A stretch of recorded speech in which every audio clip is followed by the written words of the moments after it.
So good morning and welcome to our 2020 annual town meeting. I am Scott McDermott, your town moderator, and once again, privileged to be here this morning to preside over Medfield's annual town meeting. And thank you for being here and participating as a member of Medfield's legislative body. Today we make local laws and policies and determine our budgets. Our amazing heritage of town meetings and democratic self-government extends all the way back to 1651. So for 369 years, consecutive years, we have been meeting as a town to decide the key issues, and today we demonstrate the resiliency of Medfield and act to provide for the continuity and connect the past to our future. I have promised you a tightly orchestrated, abbreviated, highly expedited version of our town meeting.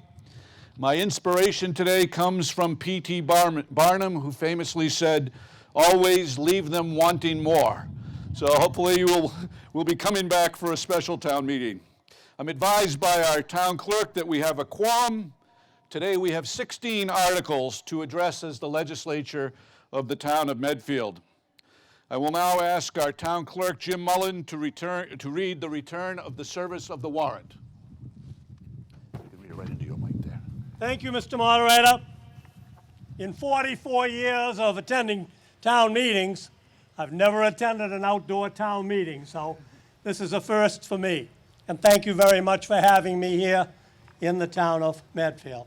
By virtue of this warrant, I have notified the inhabitants of the town of Medfield qualified to vote in elections and at town meeting by posting attested copies of the same in 5 public places 7 days before the date of the town meeting as within directed. Signed by Constable Ryan Maxfield, posted June 18th, 2020, James G. Mullen Jr., interim town clerk. Thank you, Mr. Moderator. Thank you, Jim. I'm now honored to invite all of our veterans in attendance to please stand so we can acknowledge your service. Thank you. And now I would ask everyone in attendance to stand and to remain standing as we play our national anthem, and then we pay our respects to members of our community.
Thank you. Please remain standing. So, nothing speaks to the fabric of our community like our people.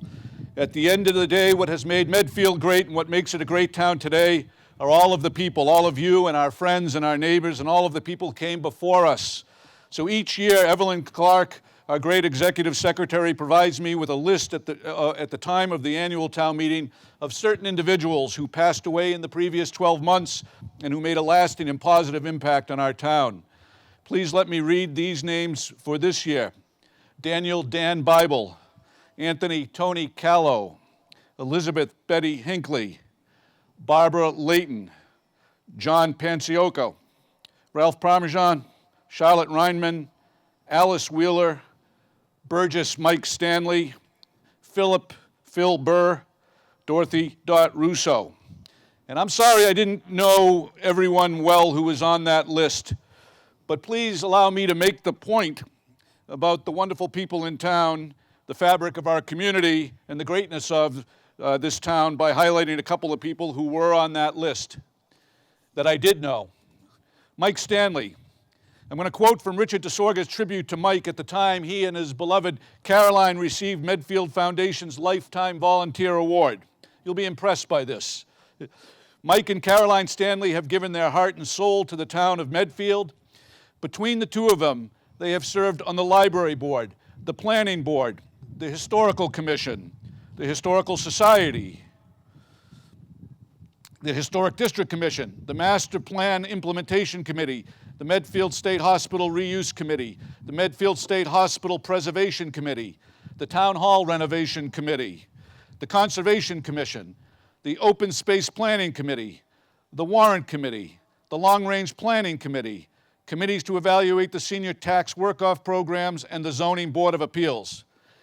They have been the driving force, and I mean the driving force behind every one of the pieces of open space that have been purchased by the town. Of special impact were the efforts for the town obtaining the Noon Hill property, which is now an invaluable treasure of over 400 acres of conservation lands, forest, and trails. Their efforts in saving the Charles River floodplain and having it turned over to the Army Corps of Engineers also turned out to be an invaluable treasure for the town of Medfield. So just one example. The next example is somebody I did not know well, Phil Burr. Phil Burr attended the Hannah Adams Pfaff High School, where he was a three-sport standout, captain of varsity sports teams, starting quarterback for the varsity football team, and as a top honor student, he graduated with the Medfield High School class of 1947 that had 26 classmates. Within a couple of years of him graduating from our high school, the Korean War broke out, and Phil enlisted into the United States Marines and was sent over to the war zone in Korea. On the night of October 8, 1952, Lieutenant Phil Burr was the platoon commander of Company C, 1st Battalion, 7th Marines, 1st Marine Division. Phil and his men were hunkered down in trenches with enemy shell fire all around them. Phil, encouraging his men and carrying ammunition, began to organize the defense of their outposts from the attack. Phil was wounded by enemy fire.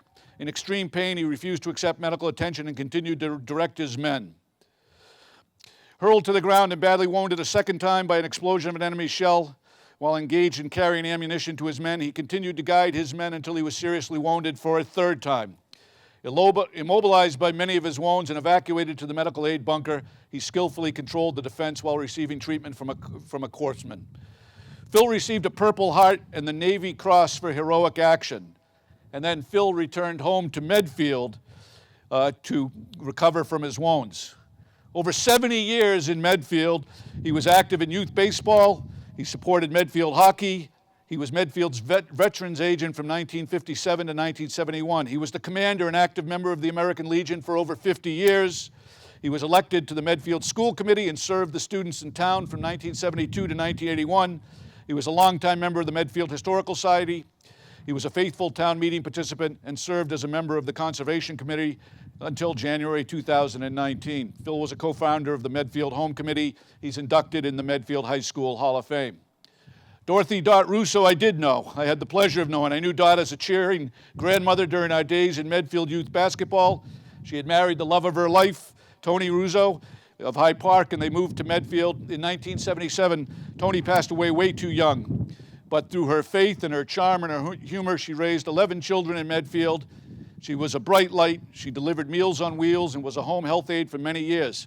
She was a fixture around Medfield, St. Edward's, and the Senior Center, and a fixture in the lives of her 22 grandchildren. What a woman. Of course, Alice Wheeler was involved in Medfield Garden Club, Medfield Historical Society. I used to see her when we would visit the Peak House, and she was one of the aides there. Ralph Parmigiani was a naval veteran. He fought in the Aleutian Islands in the Pacific during World War II, came home to Medfield, was a coach, was chairman of the board of the Medfield Conservation Committee for many years. Dan Bible, who recently passed away, he loved our history. He was a lay leader in the First Parish, but he was also very involved in the Medfield Historical Society and the Town Historic Commission. Betty Hinckley was a crossing guard for 35 years. Charlotte Reineman was a lifelong Medfield resident who was active in her church and with the Medfield Historical Committee. John Panciaco, of course, was a teacher and a coach and an athletic director. And Barbara Layton was a great benefactor of the town of Medfield. So I hope you all can see what I mean, that the fabric of our community is really a story of all of these people and all of you. So now, out of appreciation and respect, I ask the town meeting to observe a brief moment of silence.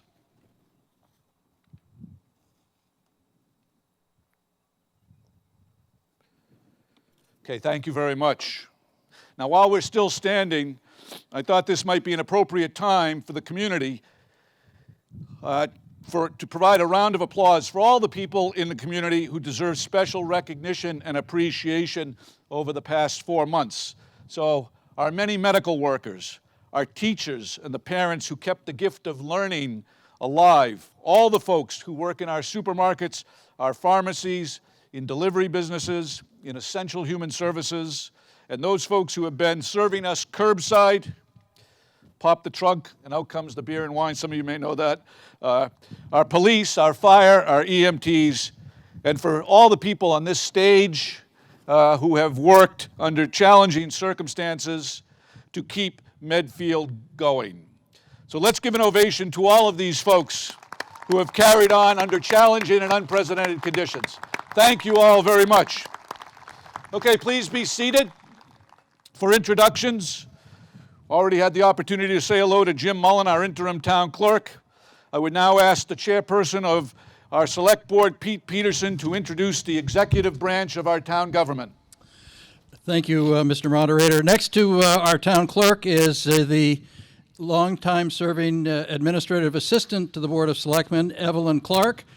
Next to Evelyn is our new assistant town administrator, Nicholas Milano. And next to Nick and to me is our town administrator, Christine Terweiler. To my right is Selectman Michael Marcucci. To Mike's right is Selectman Gus Murby. And at the end is Town Council Mark Sorrell. Mike Pastore to introduce the members of the Warrant Committee. Thank you, Mr. Moderator. We have Newton Thompson, Sharon Tatro, Ed Vizella, Jeremy Marset, Joanna Hilbert, Bob Sliney, and not with us today from the committee is Christine Barden and Amanda Hall. And a special thanks to the Warrant Committee. I've been on the Zoom calls, and thanks for all of your efforts in keeping Medfield going. At this time, we make a motion to permit non-voting participants to sit within the town meeting to speak to the town as requested. We reserve a special visitors section of the meeting for this purpose, which is the stands today. And I would ask Evelyn Clark, our administrative secretary, to read the names of our invited visitors. Thank you, Mr. Moderator. Jeffrey Marsden, Superintendent of Schools. Christine Trierweiler, Town Administrator. Nicholas Milano, Assistant Town Administrator. Mark Sorrell, Town Council. Michelle Gouret, Police Chief. William Carrico, Fire Chief. Maurice Goulet, Director of Public Works. Amy Colleran, Facilities Director. Sarah Raposa, Town Planner. Joy Ricciuto, Town Accountant. Andrew Foster, Assistant Town Accountant. Yvonne Remillard, Principal Assessor. Leslie Willits, Conservation Commission. Roberta Lynch, Council on Aging Director. Kevin Ryder, Park and Recreation Director. Pamela Gardner, Library Director. And John Coogan, Veteran Service Officer. Thank you. Thank you. I move that these non-voting guests sitting in the visitor section be permitted to sit within the town meeting and engage within our community as requested. All in favor, please raise your hand. All opposed? The motion carries. Thank you. We appreciate your service and your dedication and your professionalism. Thank you very much. Next, we're going to turn to my good friend Conrad Bletzer, Deputy Moderator, who will just address the logistical and procedural protocols for today's meeting.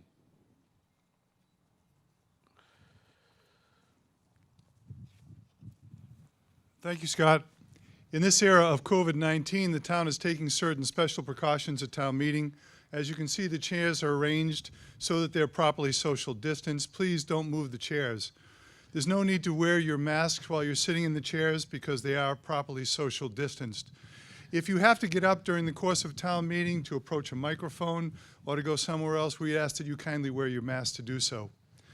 The microphones each have microphone covers on them, so if you speak at a microphone, after you finish, we have volunteers here who will replace the microphone covers.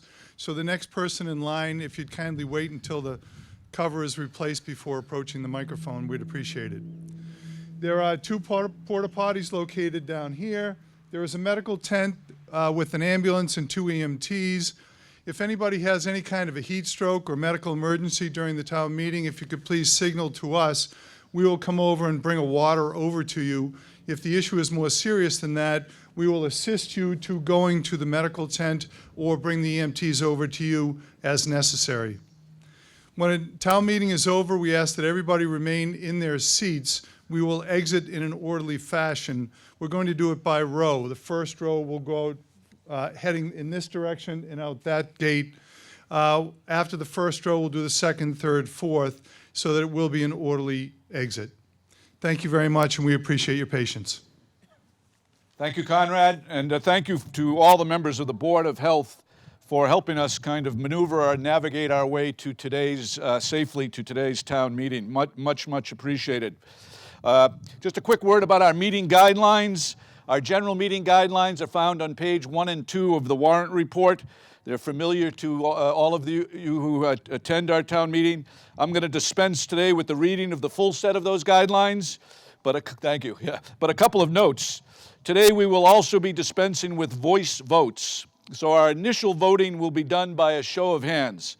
And secondly, we will not be using our traditional system of lotteries.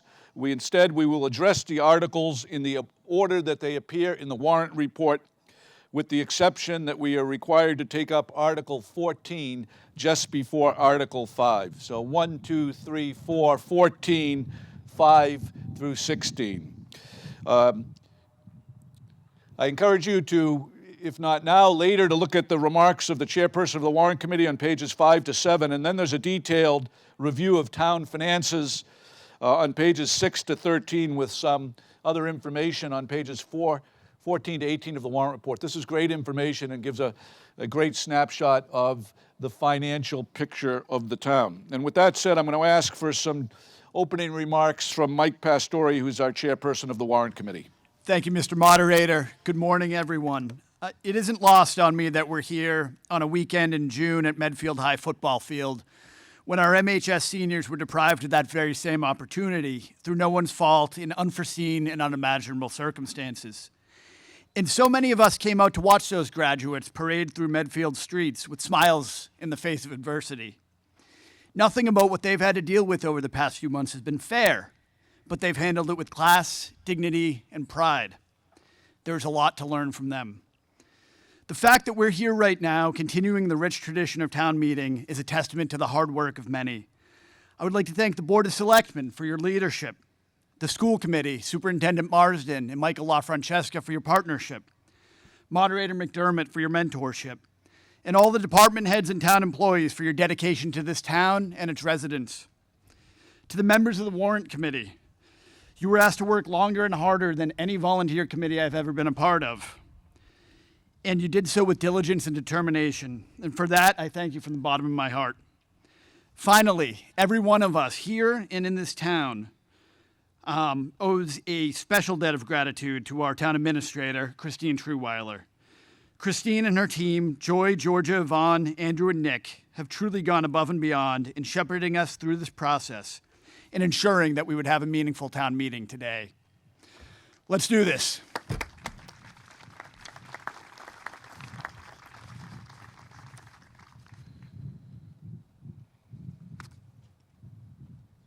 Okay, and, excuse me, I said move it along, right? Christine, some opening remarks. Thank you, Scott, and thank you, Mike, for that tremendous introduction. First, let me say how great it is to see you all in person.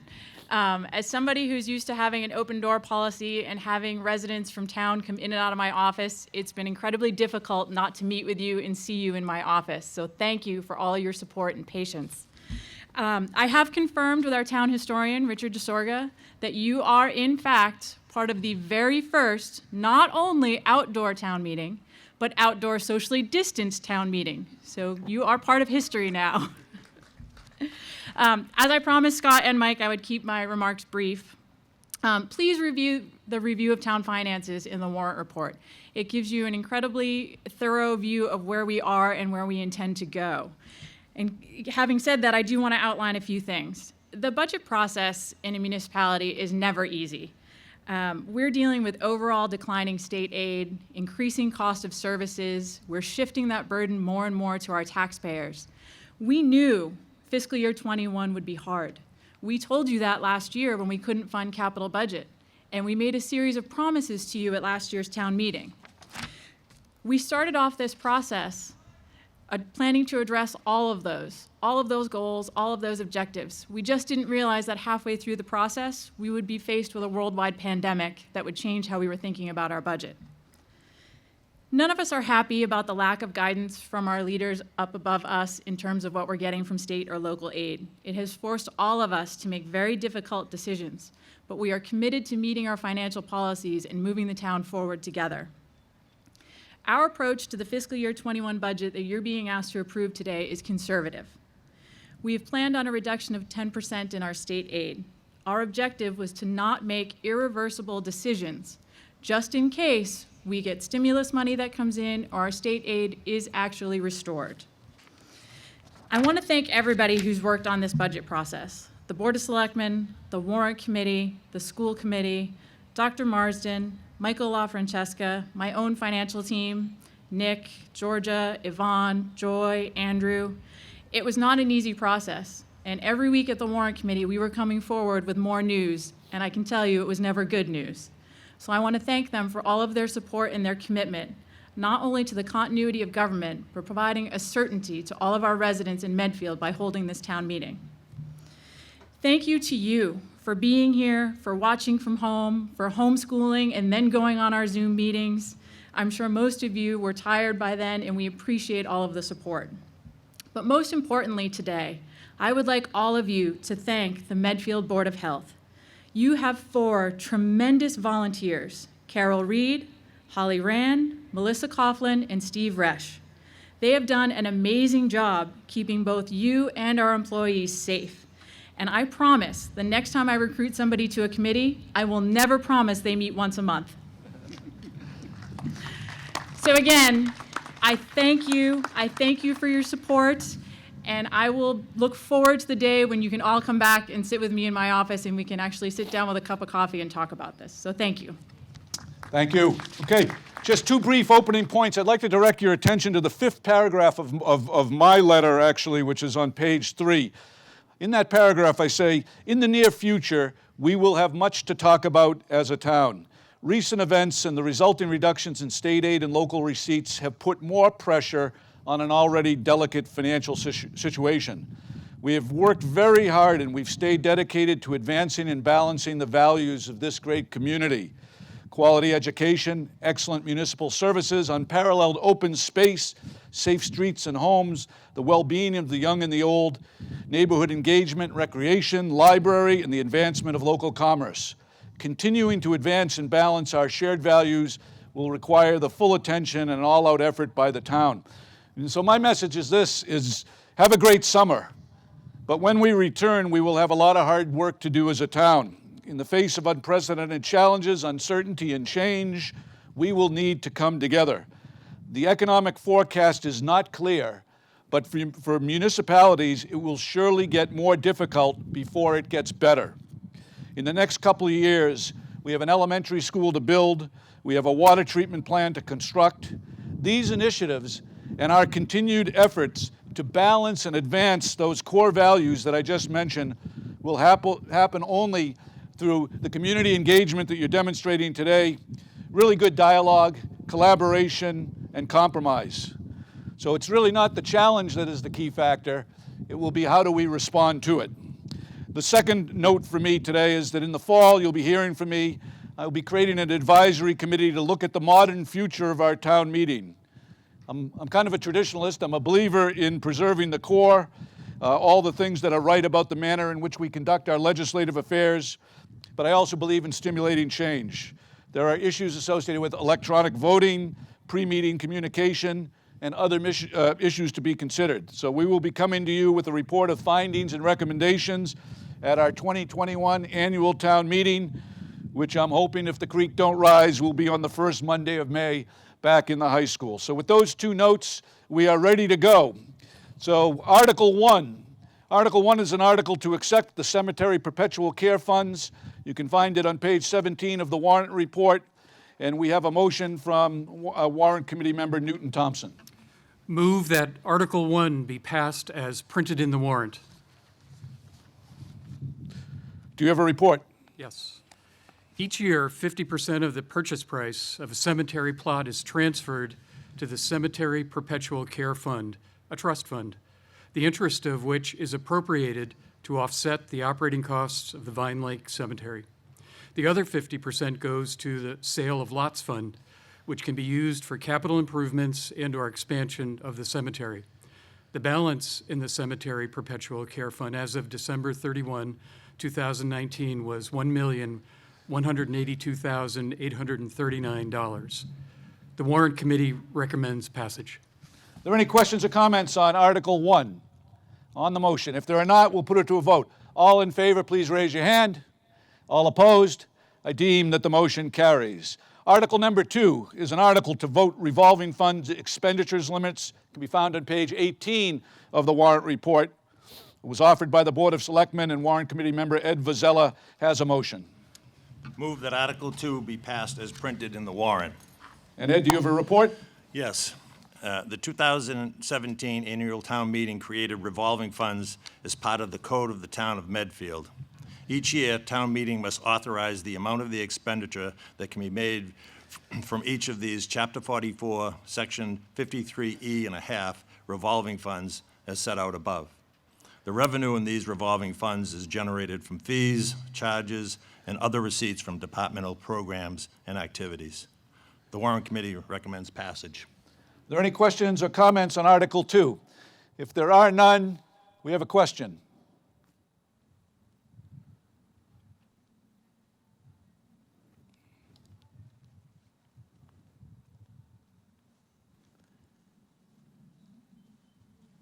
Please identify yourself. Barry Morrison, 19 Gary Drive, Medfield. Good afternoon, everyone.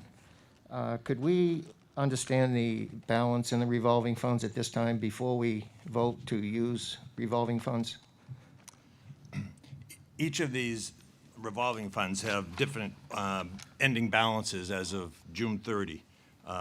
And the way this will work is these are the maximum expenditures that can be expended within the next fiscal year. So if you take, for instance, let's say the fire alarm revolving fund, assume for a second that it started with, the beginning balance was $10,000. And over the course of the year, another $15,000 came in revenue through all of these fees, et cetera. So now they're up to $25,000. But you also have some expenses, let's say, of $5,000. So now your balance is $20,000. The maximum that one could spend from this would be $20,000, not the $32,000. You can never spend more than you have. That's the way the revolvers work. So the total balance of all revolving funds is what? I do not have a June 30 ending balance for all of each one is different. Each one will end with a different balance. Christine? But that's their opening balance. So just to be clear, these are not appropriations. These revolving funds are from fees collected during the course of business. Currently, the fire alarm revolving fund has $10,000. The ambulance mileage revolving fund has $64,000. The advanced life support revolving fund has $187,000. There's $150,000 that is set to be transferred from the from the ALS revolving fund into the operations as we promised in the fiscal year 28 town meeting. The transfer station recycling fund has $3,599. Community garden revolving has $8,859. I should have brought my cheaters. Center for building maintenance at COA has $1,700. Library has $3,500. The Adult Respite Care Program has $143,777. There is money that will be transferred from there to the operating funds for the Council on Aging this year. And the former Medfield State Hospital Revolving Fund is $154,900. Those balances as are of April 30th. There will be additional expenditures that have happened between April and June. Thank you very much. You're welcome. Okay, well, thank you. Are there any other questions or comments on Article 2? If there are not, we'll put it to a vote. All in favor of the motion, please raise your hand. Opposed? The motion carries. Article number 3 is an article to appropriate PEG funds to Medfield TV. It's found on page 18 of the warrant report, again offered by the Board of Selectmen, and again, Ed Vizella will offer a motion. Move that the town appropriate $162,713.02 from the PEG Access and Cable-Related Fund to Medfield TV for the purposes set out in the warrant. And do you have a report, please? Yes.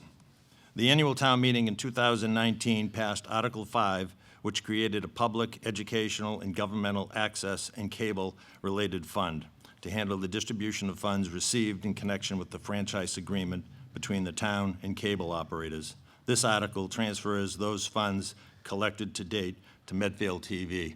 In essence, the town functions as a conduit through which the money passes. Thank you. Any questions? Comments on Article 3? If there are none, we will put this motion to a vote. All in favor, please raise your hand. Opposed? The motion carries. Article 4 is an article to fix the salaries and the compensation of elected officers, my particular favorite article. It can be found on page 19 of the warrant report. And again, it is offered by the Board of Selectmen, and Warrant Committee member Jeremy Marset will make a motion. Move that Article 4 be passed as printed in the warrant. And do you have a report, Jeremy? I do, Mr. Moderator. Each year, town meeting must vote the salaries and compensation of Medfield's elected officers. The elected officers receiving a salary are the town clerk, the Board of Assessors, and the Board of Selectmen. The assessors and the selectmen will each receive $900 per year, unchanged from prior years. The town clerk's salary will also remain unchanged from fiscal year 2020. The Warrant Committee recommends passage. Are there any questions, comments on Article 4? If there are none, we will put it to a vote. There is a question. Please approach microphone number 1.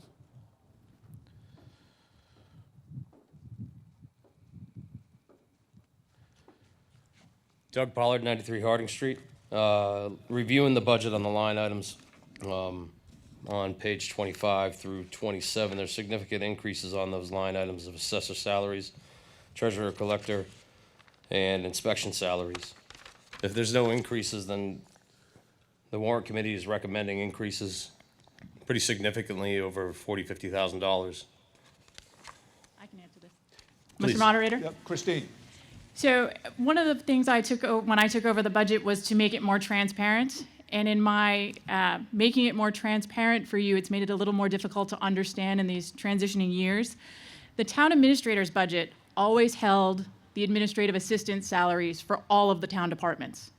For me, it was difficult, as a taxpayer, it would be difficult for me to look at the budget and say, wow, the assessor's office, that's what it costs to run that department. But I knew looking at it that $50,000 for the administrative assistant was in my budget. So I've moved all of those administrative assistant salaries to those budgets. Thank you. You're welcome. Okay, well, thank you. If there are no more questions or comments, we will put Article 4, the motion on Article 4, to a vote. All in favor, please raise your hand. All opposed? I'll deem that the article passes. We now move to Article 14. Article 14 is the retroactive collective bargaining agreement for the police union. It's found on page 38 of the warrant report. It was offered by the Collective Bargaining Committee, and Warrant Committee member Bob Sliney is going to make a motion.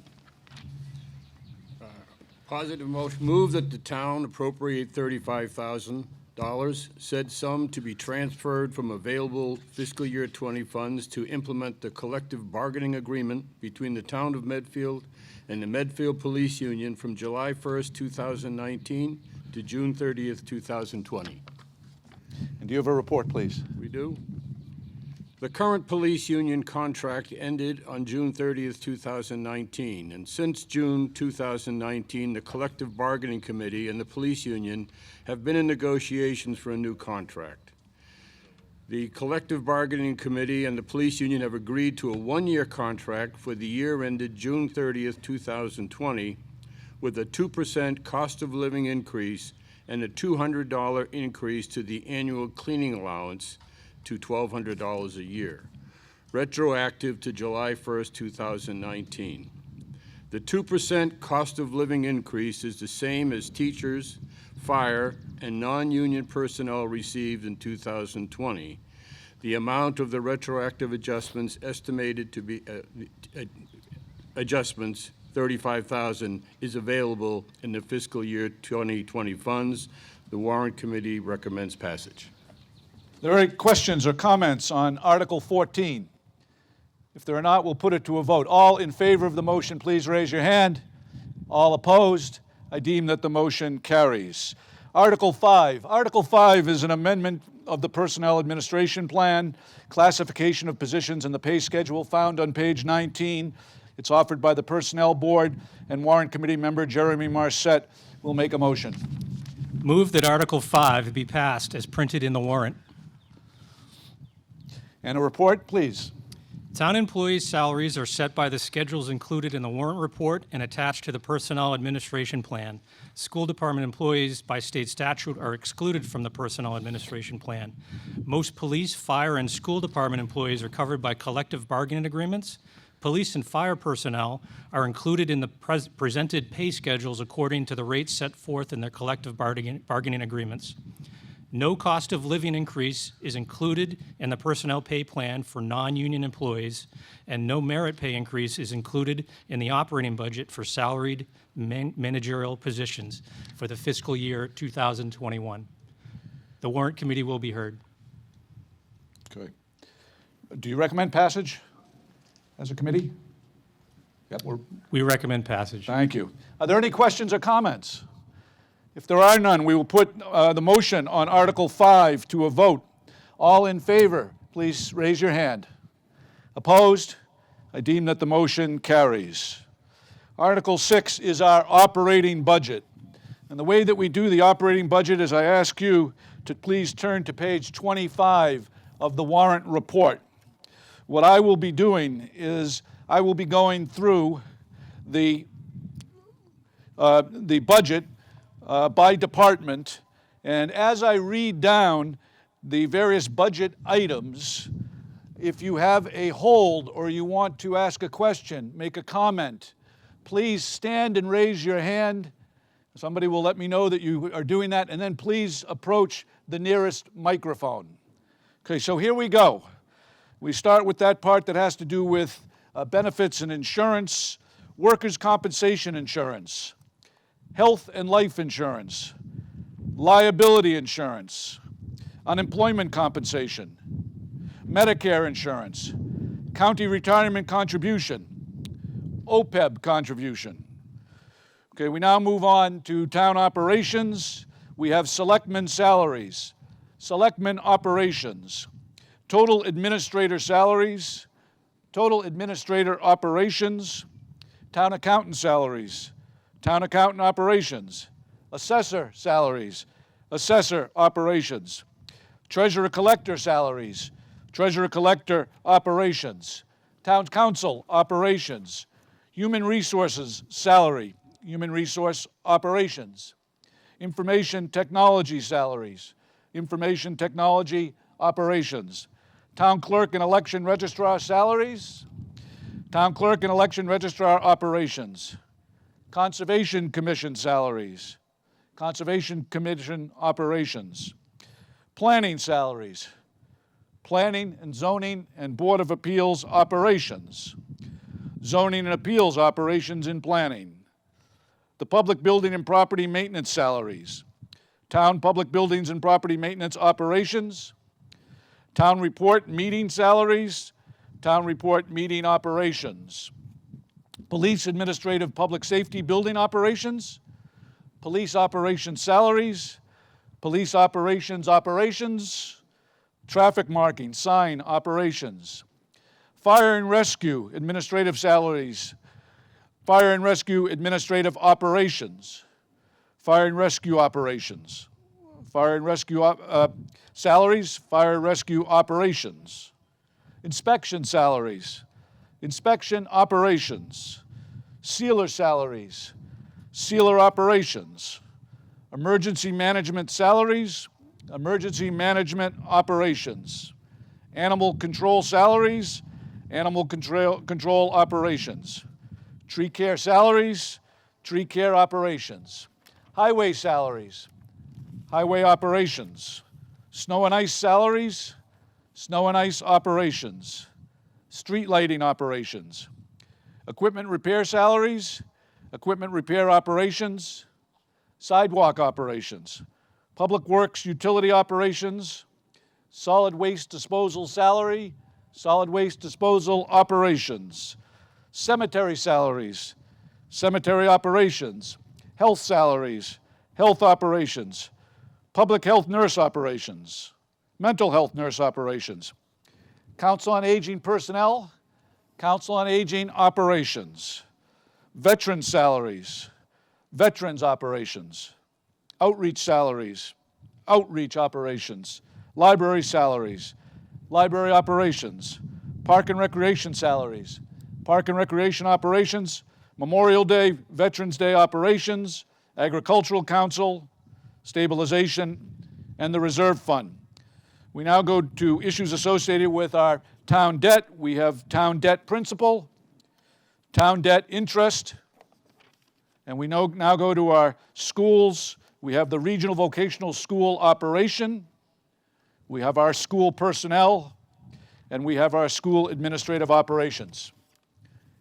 Not hearing any holds, I would ask for a motion from Warrant Committee Chairman Mike Pastore. Thank you, Mr. Moderator. Move that the town appropriate $63,591,924 to the various departmental operating budgets as set out in Article 6 of the Warrant Report under the column Warrant Committee recommends and/or as amended on the floor of the town meeting to defray the operating expenses of the town for the fiscal year commencing July 1st, 2020, and to meet said appropriation, the following sums be raised on the fiscal 2021 tax levy and/or transferred from other available funds as follows.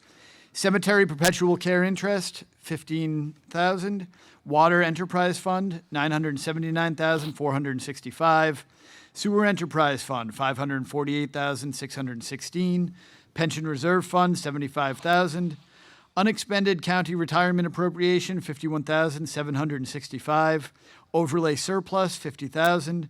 Sewer betterment stabilization fund, $309,904. Bond premium Sawmill Brook, $680. Bond premium June 2007 issue, $2,147. Bond premium Redgate Farm, $2,083. Bond premium MHS field renovation, $3,000. Bond premium town garage solar array, $3,683. Use of school property revolving fund, $30,000.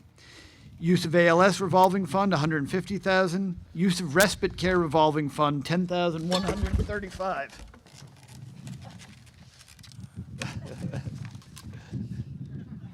MSBA Authority BAN interest reimbursement, $20,853. MSBA grant to offset school debt, $1,143,535. Total appropriation, $63,591,924. Okay, I'll take that as my clue to speed things up. So we have a comment? Please approach microphone number 1.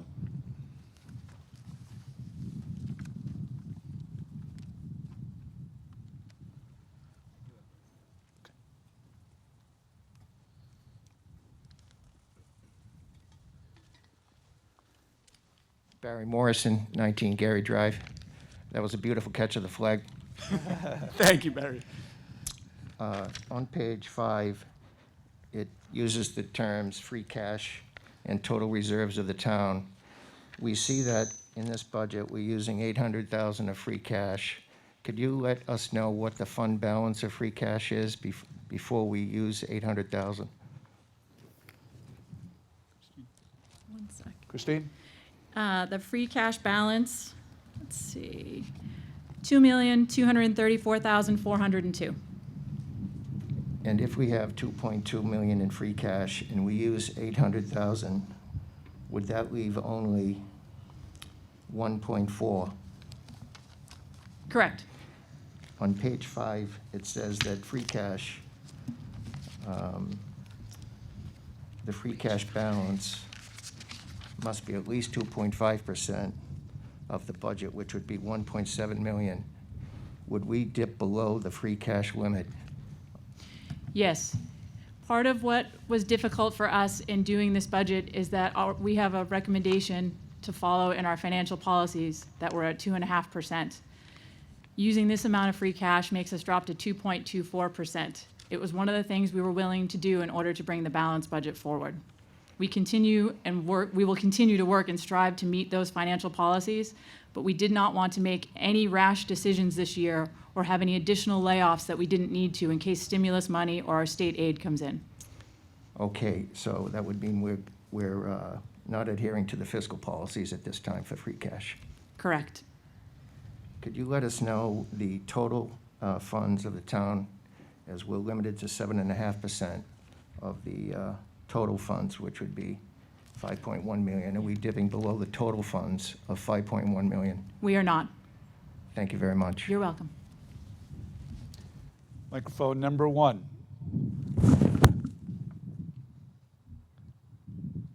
Thank you, Owen.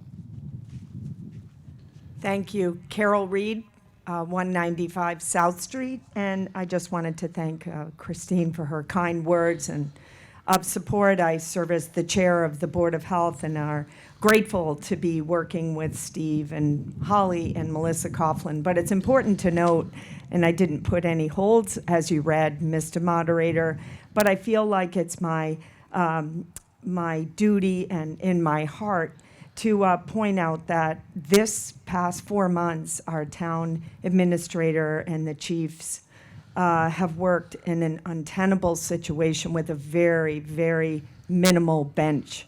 Whereas we know, and in my work, many towns around have a much deeper and broader public health and emergency management staff.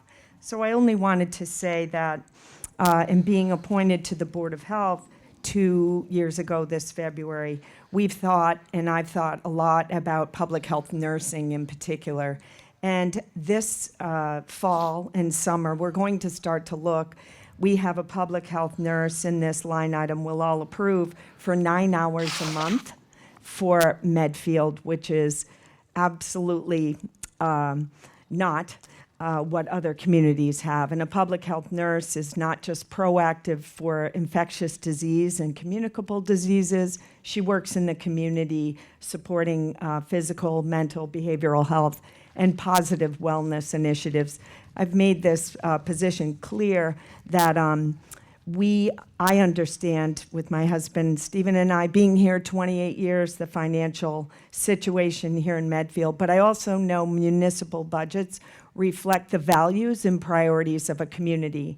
So it's my goal that we start to look to hire a part-time public health nurse. And we'll be presenting you with some data and facts about what other communities have. And I hope, although we're in very precarious times for the next few years, that you can read what we share with you and start to think about building the team and the bench for the town staff and also for us as residents in just one small space of public health nursing. So I appreciate the opportunity to speak, and I'm ready to vote yes.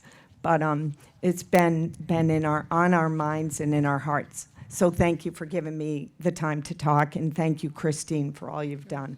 Okay. Thank you, Carol. And Mike, do you have a report? I do, Mr. Moderator. It's taken a long time and a lot of hard work to get a budget that's balanced, honest, and transparent. I can understand if you don't like the finished product. Frankly, I don't like it either.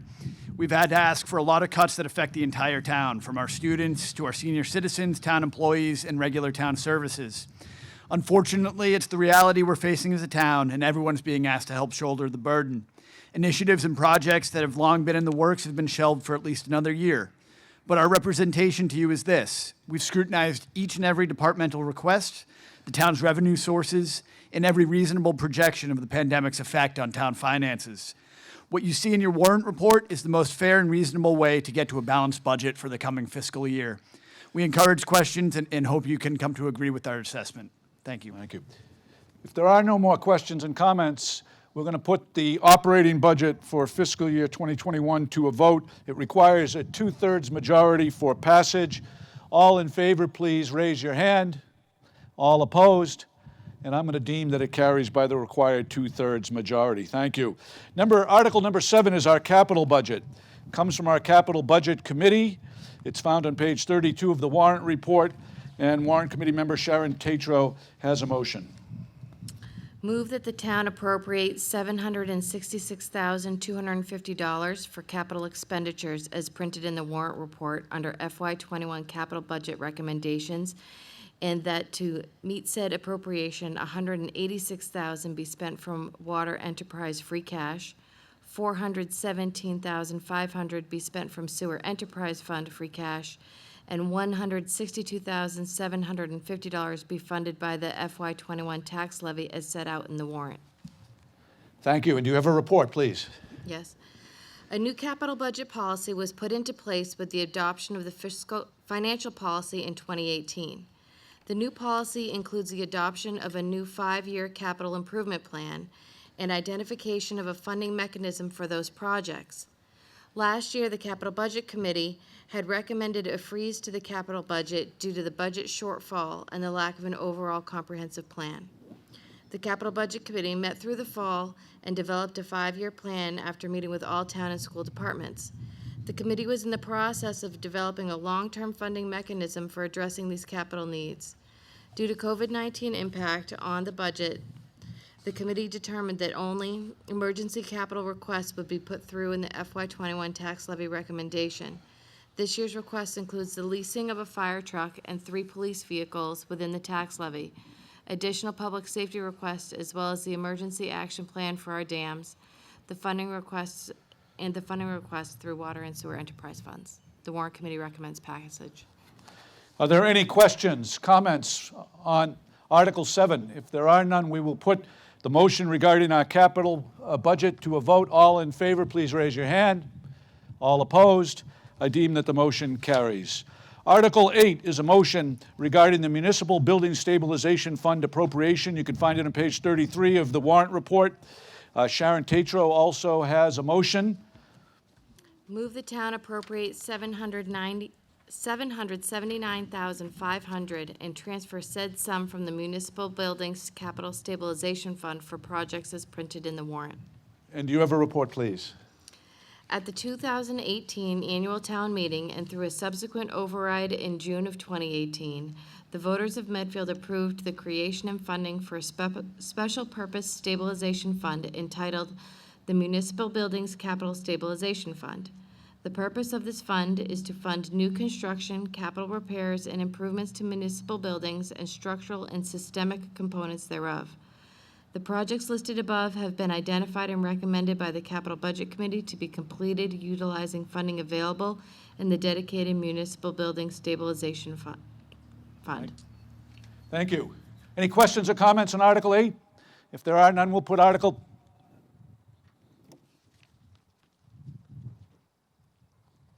You may as well stay down in the front seat there, okay?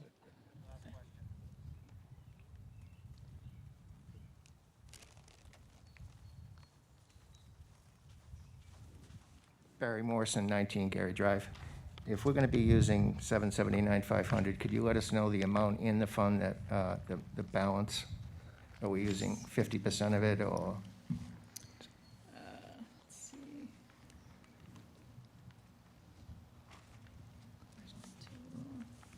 Total for fiscal year 21 is $1,050,625.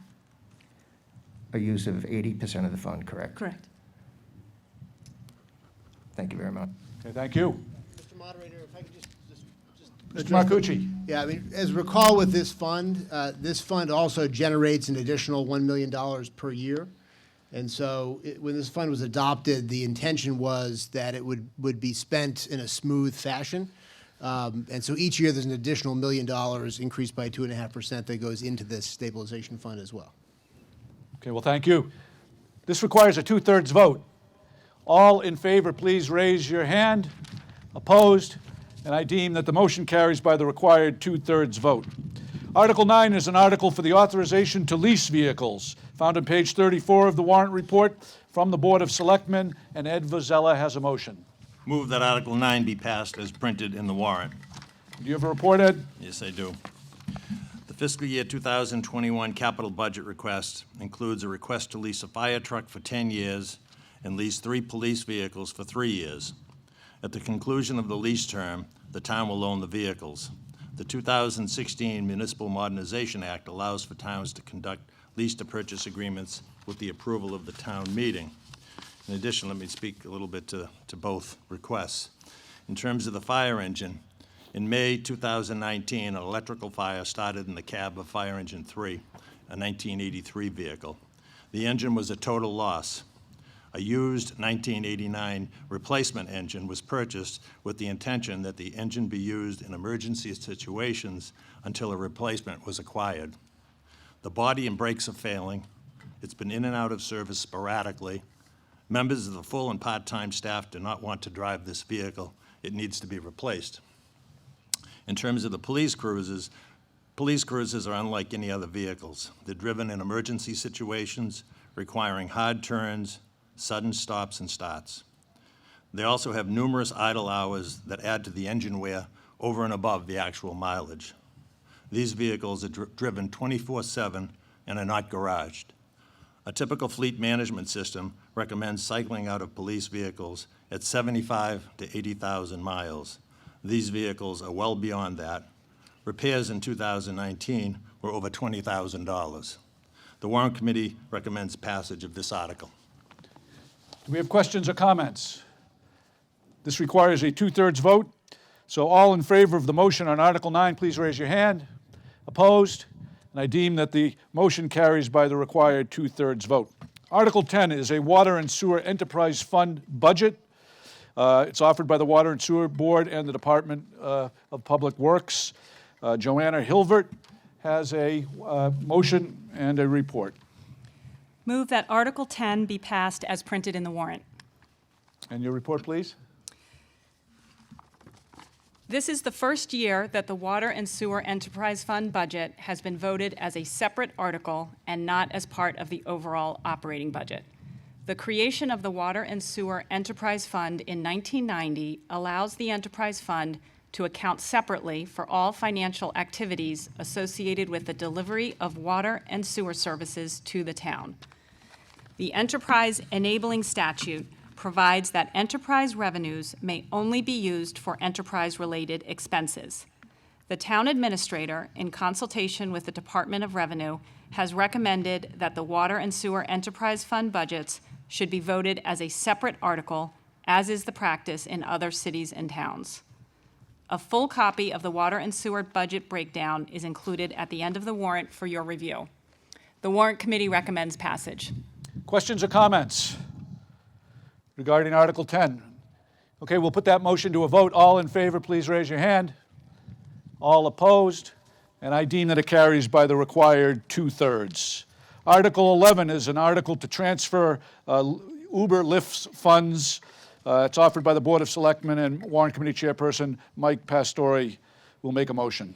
Move that Article 11 be passed as printed in the warrant. And your report, please. The town of Medfield receives 20 cents per ride originating in Medfield for ride-sharing services such as Uber and Lyft from the Mass Department of Transportation. The approximate amount currently generated is $1,022. Article 11 suggests that such funds be transferred for the use of roads and sidewalk improvements or anything in relation thereto. Historically, this fund transfer has been approved for such use. Warrant Committee recommends passage. Are there questions or comments on Article 11, the motion? If there are none, we'll put it to a vote. All in favor, please raise your hand. All opposed? And that motion carries. Article 12. Article 12 is an article found on page 37 of the warrant report to appropriate funds from local meals tax to the Economic Vitality Fund. We have a motion from Warrant Committee member Bob Sliney. Move that the town appropriate $15,000, said sum to be raised on the fiscal year 21 tax levy to make improvements to the economic vitality of the town. And do we have a report? We do. The town of Medfield has historically allocated a sum of money to be used in the economic vitality of the town. The fund currently has approximately zero from the previous year. We recently depleted the fund to purchase the blue picnic tables and trash receptacles for the downtown, have requested reimbursements through the CARES Act, but we have not been approved as of yet. Although the town has not always used the full amount of allocated sums, this year has been a uniquely difficult year for small businesses, town populations in general due to COVID-19. Also, in more recent years, Medfield has enjoyed and realized the benefits of its small businesses and relative growth. The town recognizes the importance of supporting the vitality of Medfield businesses, economy, and community, and the town acknowledges that the impact of COVID-19 is yet to be fully determined. As such, the Warrant Committee feels that it is important to ensure funding for improvements to economic vitality of the town. The Warrant Committee recommends passage. Thank you, Bob. And we have a minority report from Warrant Committee Chairperson Mike Pastore. We do. Thank you, Mr. Moderator. A minority of the Warrant Committee voted to recommend dismissal of this article, not in opposition to the spirit of the Economic Vitality Fund, which is meritorious, and I love the blue picnic tables personally, but due to concerns with the wording of the article. The minority believes that the article should clarify whether funds are meant to carry over indefinitely or should be used in that fiscal year only. If the funds are meant to be carried over, a cap on the total amount of funds should be considered to dissuade yearly additions to a fund that's not being used. The Warrant Committee has made a concerted effort over the past few years to review how departments use their revolving funds and ensure that they're not being used as long-term savings accounts. The minority of the Warrant Committee believes the Board of Selectmen should be held to the same standard. Additionally, while we understand the desire for flexibility, the phrase, "for the purpose of making improvements to economic vitality of the town," is simply far too open-ended for an appropriations article, regardless of the size of the appropriation. The minority believes that some limitations need to be incorporated into the article, or at least some clarity as to permissible uses.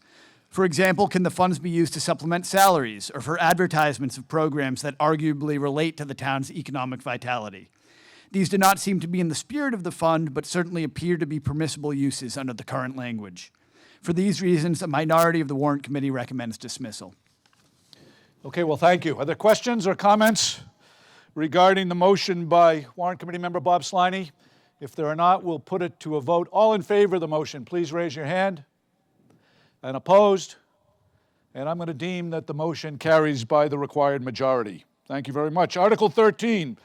Article 13 is an article from the town administrator. It relates to the transfer of funds from sewer betterments paid in advance to the Sewer Stabilization Fund, found on page 38 of the warrant report.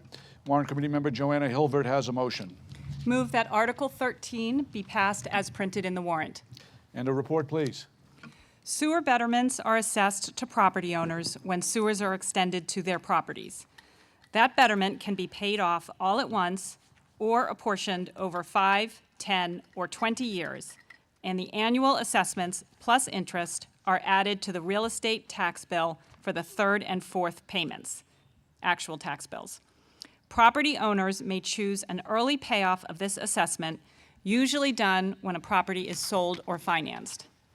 The money from those early payoffs are set aside and appropriated to a sewer betterment stabilization fund, which is used to spread out the use of these funds over the remaining life of the bonds issued to pay for the work.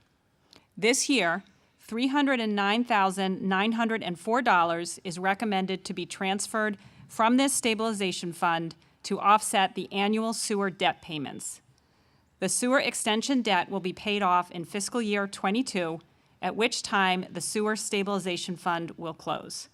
The Warrant Committee recommends passage. Questions or comments on this article? The motion, if there are not, we'll put it to a vote. It requires a simple majority. All in favor, please raise your hand. Opposed? and I deem that the motion carries.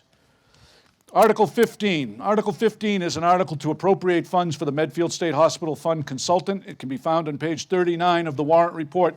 It's offered by our Board of Selectmen, and Warrant Committee member Joanna Hilvert has a motion.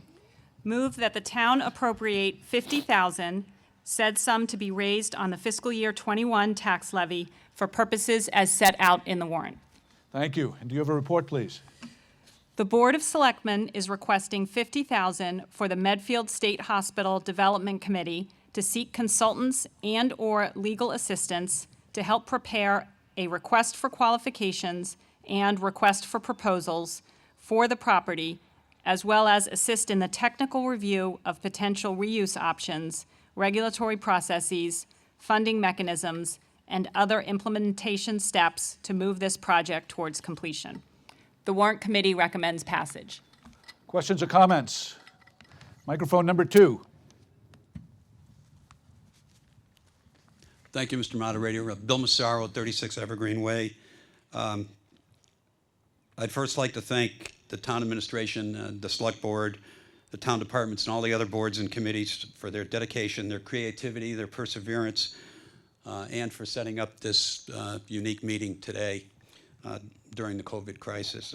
Before I get into my questions and a comment and questions on Article 15, it occurred to me as I was watching earlier that we're about halfway to a 4th of July celebration. We had someone holding the flag and somebody with a limp.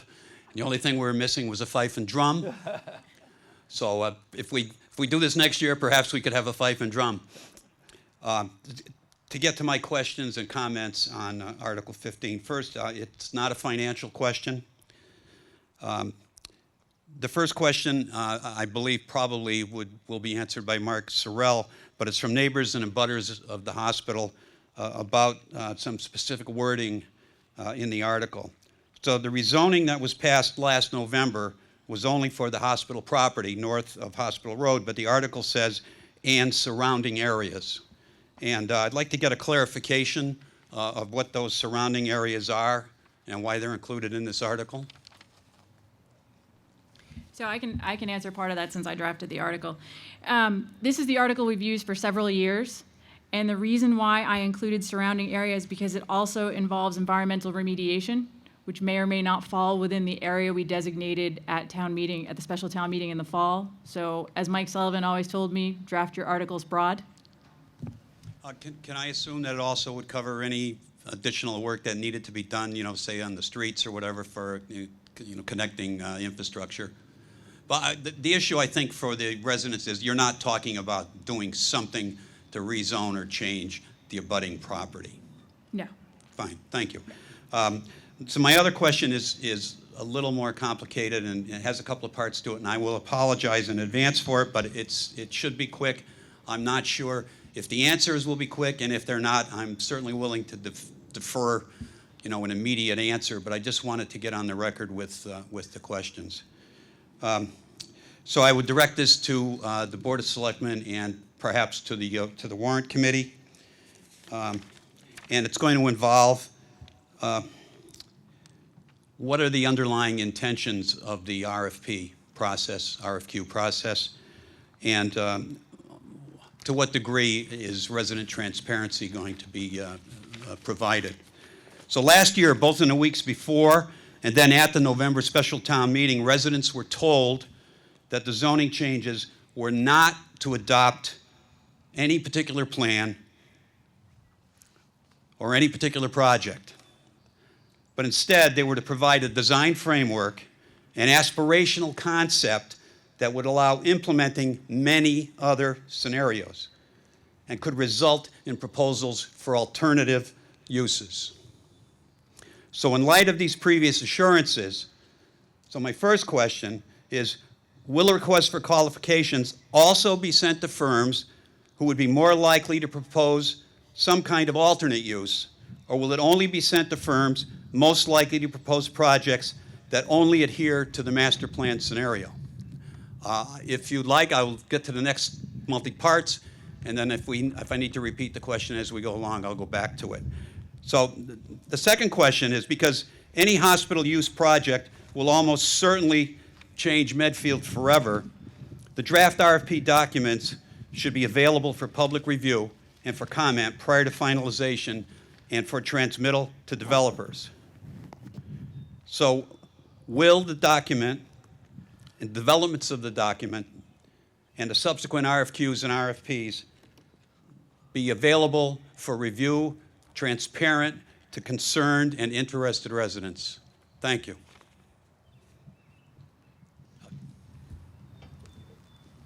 Gus? Gus is going to answer.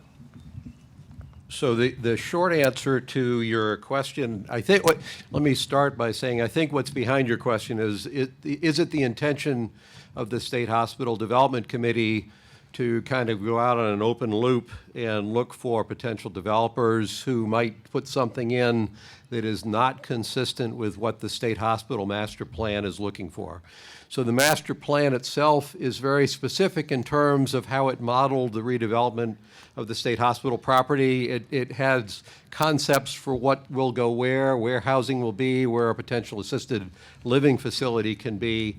And we recognize that that was an aspirational picture of what the redevelopment on the property would be, in the sense that if a developer were to come in and determine that at this point in the market cycle an assisted living facility doesn't make sense, then maybe that's not what actually goes there. But in terms of the overall intent of the state hospital redevelopment, the state hospital master plan in the, I'll say, qualitative picture that it presents is very much the picture or the goal that the development committee is pursuing. So that ties into a couple of the points here.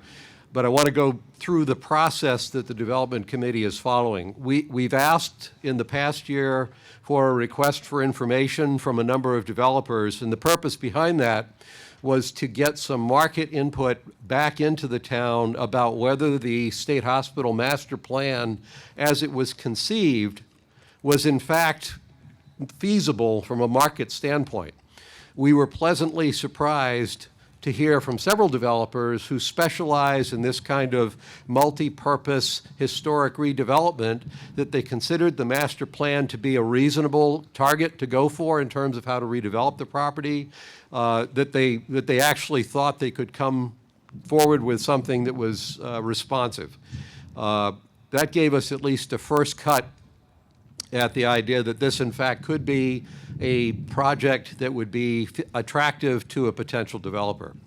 In the coming year, the development committee is looking for a two-phase process. The first part is this request for qualifications. That request for qualifications will not be looking for preliminary ideas on what a developer would do to redevelop the property. That request for qualifications is a broad request for developers who believe that they have relative experience in redeveloping property along the lines of what the state hospital master plan is calling for. So understand that the RFQ is not a document that will result in any kind of move forward toward a specific development. The RFQ will be used to down select a limited number of developers who will be invited to respond to an RFP. The request for proposal, that's what will be the proposed approach a developer has for redeveloping the state hospital property. Let me jump in if I could. Let me, Bill, are you, we have a recommendation from the Warrant Committee for passage. Are you opposed to this? No, I just want to be sure that we understand what we're passing. And so when I get to my comment, or maybe my preliminary comment about what is the actual intent of the RFP RFQ process, so I think I have an answer. And if I'm misunderstanding it, please correct me. But in spite of the promises and assurances that we were made when 2/3 of the town meeting last November voted to let the RFP process proceed because it would give us the opportunity for alternate uses, is no longer will be followed by the committee. And I'm looking to debate this. I'm just wondering whether, to get these questions on the record where appropriate, that we could do this in a selectmen's meeting, unless you want to make Well, this is not a criticism for anyone, but I did submit my questions last week Which we read, and I saw a detailed response from Selectman Murby.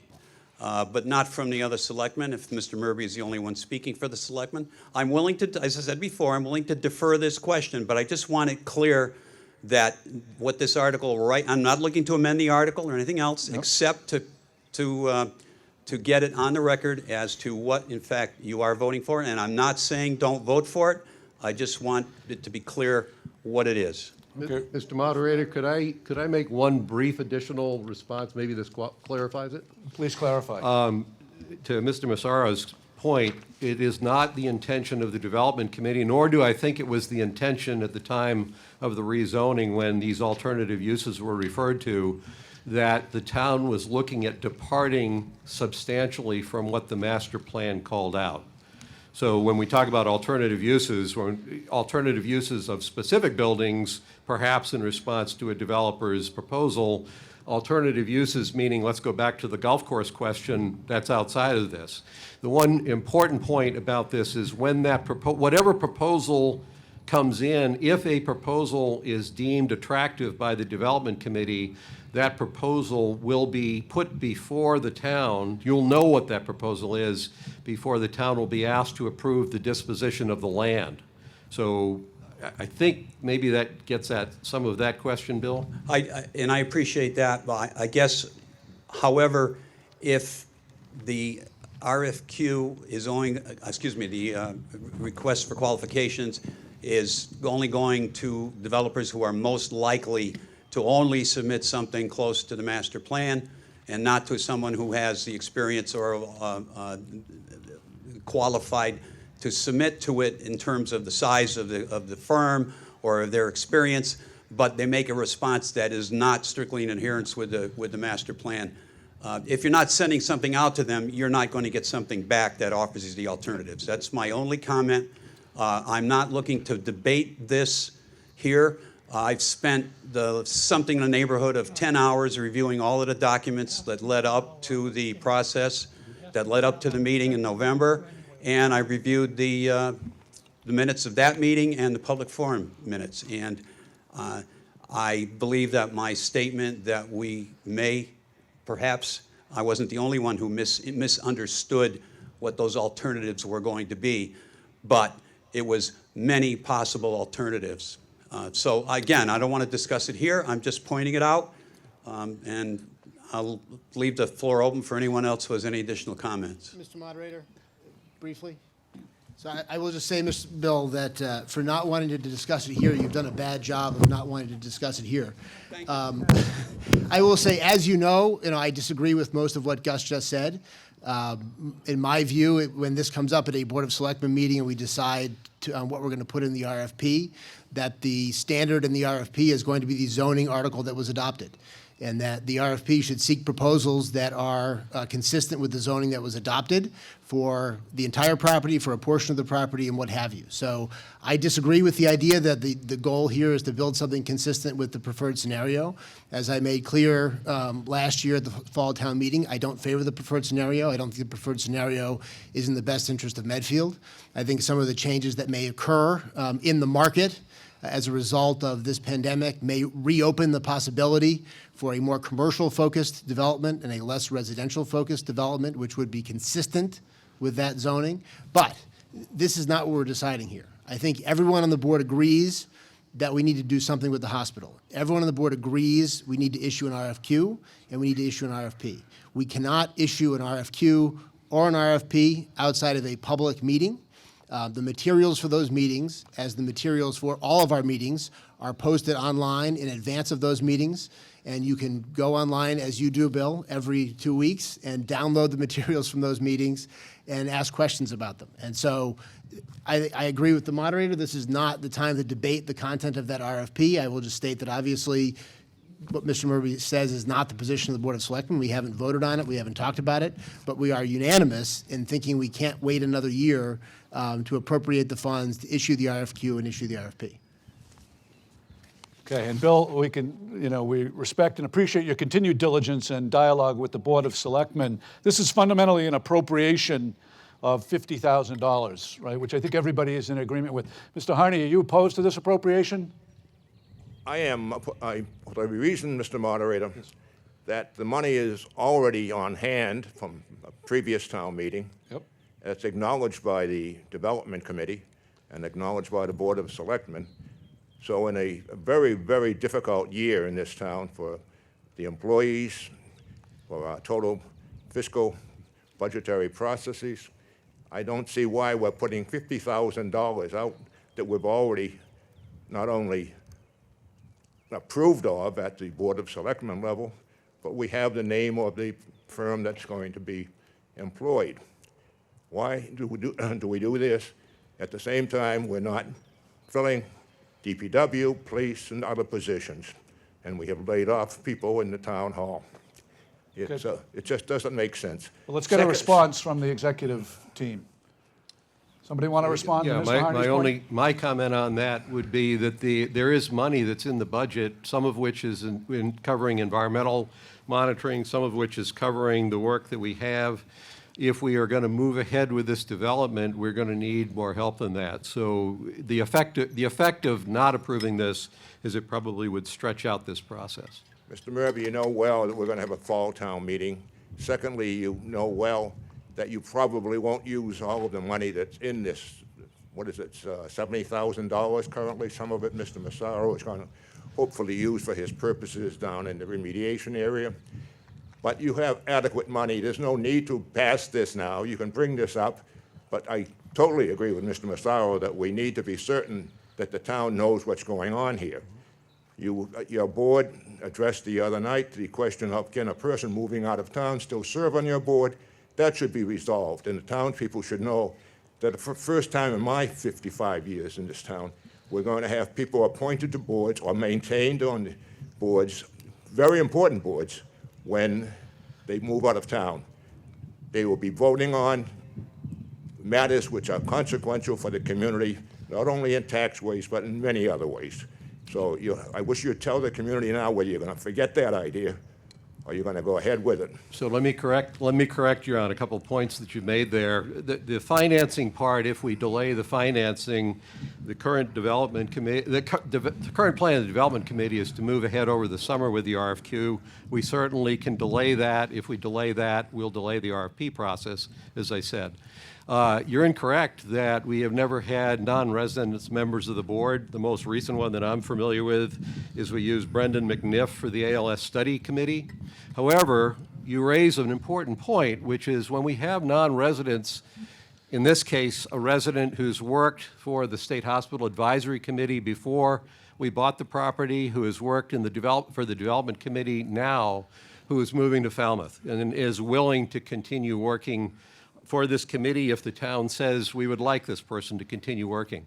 The Development Committee, at our last Board of Selectmen's meeting, the Board of Selectmen agreed that that decision on whether or not to keep this person on the board would be left up to the Development Committee.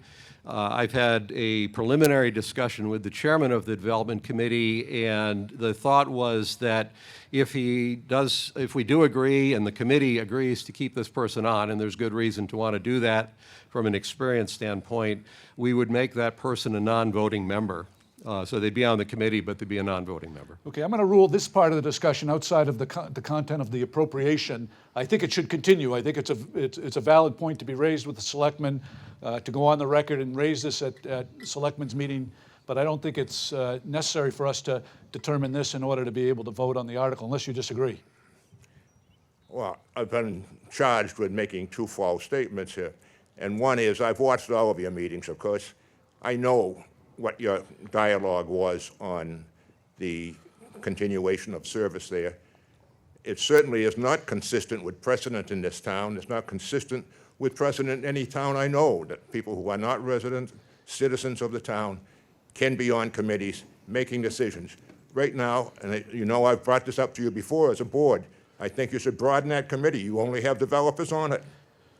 So where are we to go from there? Okay, well, I appreciate the comments, and so in the context of, I think, again, this comes up and should come up again with the Board of Selectmen, and I appreciate the comment, but I'd like to move the question and vote on the appropriation. As long as you're clear, Mr. Moderator, I am definitely opposed to funding this because it's already been funded. Yeah, which I think is that part is definitely within the the context of the article. Thank you. Thank you very much. No, thank you.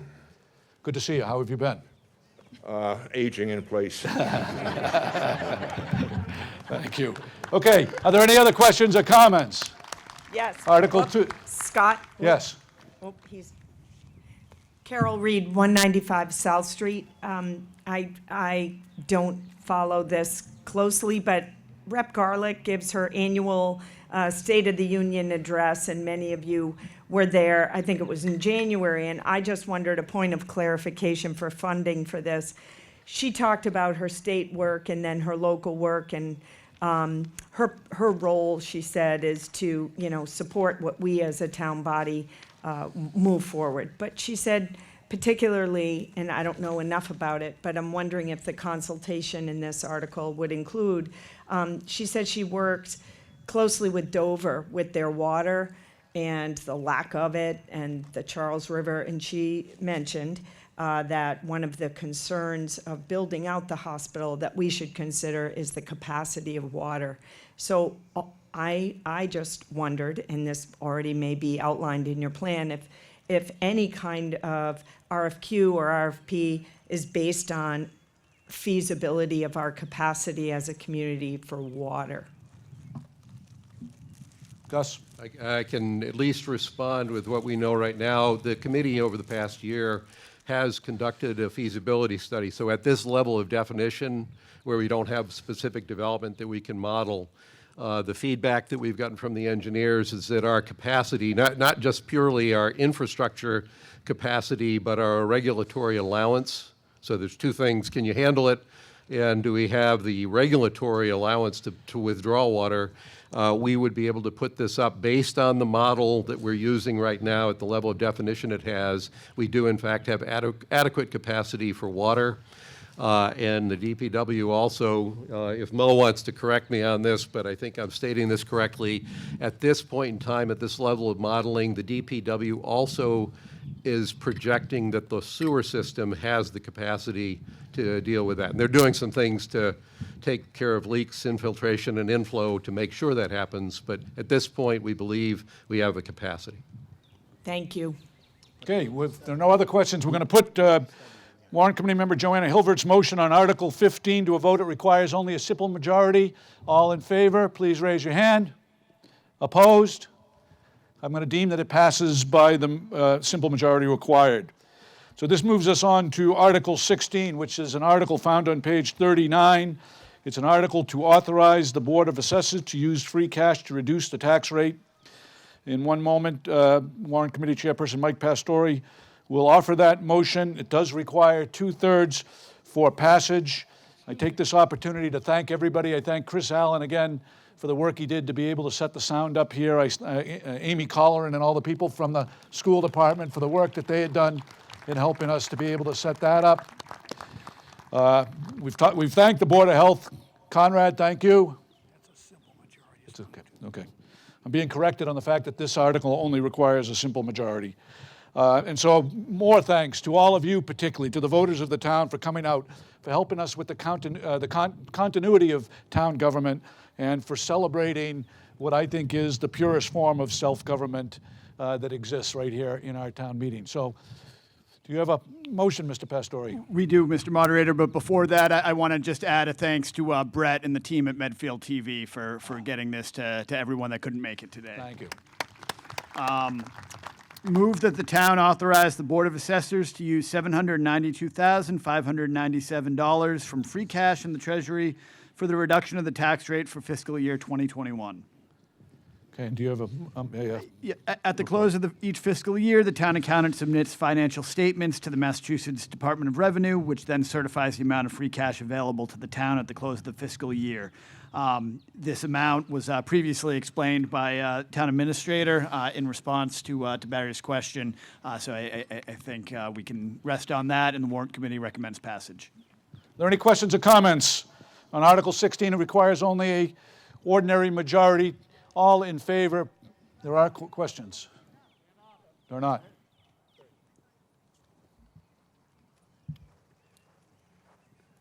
I apologize to everyone. I waited until the very end for this. Jerry Potts, 7 Curve Street. My question does not have to do with this, but just overall. Mr. Harney mentioned the possibility of a meeting in the fall.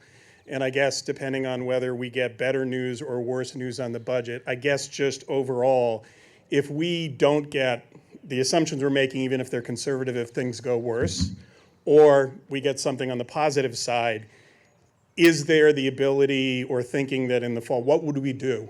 So if we have to cut even more, what's the process for that? And if we get some help that actually makes things more positive, how do we make those choices to be able to fund projects that got put off, whether it's the schools or the town, or so just curious about that. We would be right back here most likely, so reserve your seat now I'm if gonna that's stay. the one you want. I'm gonna stay. Exactly, it's a very good seat. Right back here, or we'll see where we are, but you know, that is anticipated, but so far, you know, not required. We have to look at all of the factors that we looked at to be able to convene this meeting today. So with Mr. Pastori's motion on free cash, no more questions or comments? All in favor, please raise your hand. Opposed? Okay, the motion carries. Mr. Harney, could I ask you to approach microphone number 2 again, please? Sorry.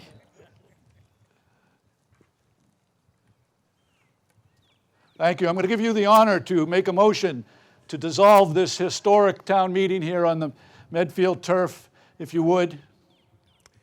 Oh, in prayerful memory of those you listed earlier on, Mr. McDermott, I move that this town meeting be dissolved. Thank you. All in favor, please raise your hand. All opposed? This motion, this town meeting is dissolved. Thank you for being here. Thank you, and thank you, Mr. Harney. Okay, we're going to exit in the way that Conrad Bletzer described at the beginning, so by row. Thank you very much. Have a great summer, and whether it's for a town meeting or just for us to gather to collaborate and to do the hard work we need to do, we'll be seeing everybody in the fall. Thank you very much.